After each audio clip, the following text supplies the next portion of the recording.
아내를 폭행한 혐의로 경찰 조사를 받는 전직 야구 선수 정수근 씨가 폭행 사실이 없다며 혐의를 전면 부인했습니다. 그제 새벽 5시쯤 자기 집에서 술에 취한 상태로 골프채를 들어 아내 이마를 한 차례 때린 혐의를 받습니다.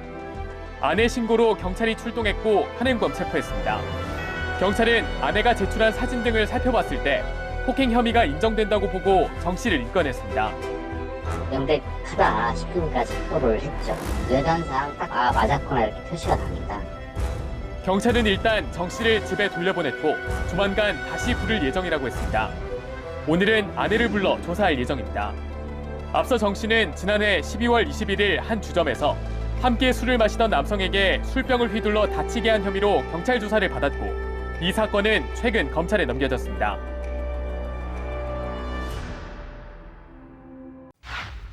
음주운전 정수근 구속입니다.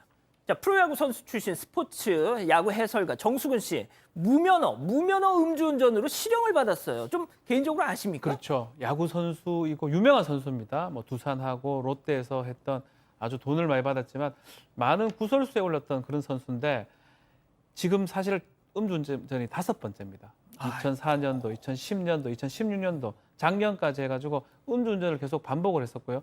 최근에도 음주운전 해가지고 집행유예를 선고를 받았는데 집행유예를 받고 집행유예 기간 중에 무면허 음주운전을 한 겁니다. 사실은 이건 기계적으로 실형을 선고할 수밖에 없는 상황이고요. 재판부도 이거는 너무 좀 심각하다라고 얘기를 하면서 불구속 상태에서 재판을 하다가 법정 구속을 했습니다. 징역 1년에 법정 구속이 됐고요. 실제로 이렇게 많이 한다는 거는 이거 말고도 더 많이 운전할 가능성이 매우 높아요.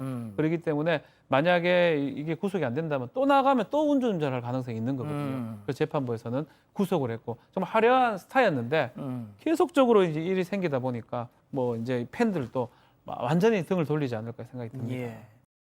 SUV 차량 뒤로 경찰차가 바짝 따라붙습니다. 음주운전을 하는 것 같다는 신고를 받고 경찰이 출동한 겁니다. 붙잡고 보니 대구 남부서 소속 경찰 간부였습니다. 혈중 알코올 농도는 면허 정지 수준으로 나왔습니다. 어제 아침 서울에선 이미 음주운전으로 면허가 취소된 송파서 지구대 경찰이 또다시 운전대를 잡았다가 적발됐습니다.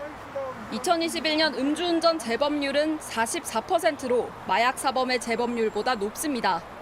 재범을 가중처벌하는 이른바 윤창호법마저 지난해 일부 위헌 결정이 나와 제도적 공백이 우려되는 상황입니다. 국회에선 음주 사망 사고를 낸 사람의 신상을 공개하자는 목소리도 나옵니다. 지난 대선에선 여야 후보 모두 음주 시동 잠금 장치와 관련한 공약을 내놨습니다. 차량 시동을 걸기 전에 음주 측정을 통과해야 하는 장치입니다. 15분 전 소주 2잔을 마시고 운전대 앞에서 직접 측정해보니 혈중 알코올 농도가 0.03%로 나왔습니다. 열쇠를 돌려도 시동이 걸리지 않습니다. 국회에서도 지난 2009년부터 관련 법안에 대한 논의가 있었지만 입법으로 이어지진 못했습니다. JTBC 최지우입니다. 지난 8일 어린이 보호구역에서 음주운전 차량에 치여 9살 배승아 양이 숨졌습니다.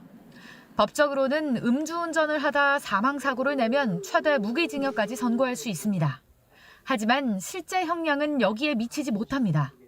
대법원에 따르면 지난 2019년에서 2021년 음주운전자가 1심에서 실형을 선고받은 비율은 1.8%에 그쳤습니다. 그 이유로 판사가 형량을 정할 때 참고하는 대법원의 양형 기준이 낮기 때문이라는 분석도 나옵니다. 현재 양형 기준은 만취 상태로 음주 사망 사고를 내도 뺑소니가 아니면 최대 12년을 선고하도록 권합니다. 대법원 양형위원회는 이 기준을 최대 징역 15년으로 높이는 방안을 논의했습니다. 하지만 새 양형 기준이 시행돼도 국민의 법감정을 따라가기엔 부족하다는 지적도 나옵니다. 음주한 상태에서 운전하면은 큰일 난다라는 방식으로 우리 사회가 합의를 한다면은 그걸 어떤 양형 기준에 반영한다고 하면은 국민들에게 하나의 행동 지침이 될 수 있고. 대법원 관계자는 살인 등 다른 범죄와 형평성도 고려해야 하기 때문에 무작정 올릴 수는 없다고 말했습니다.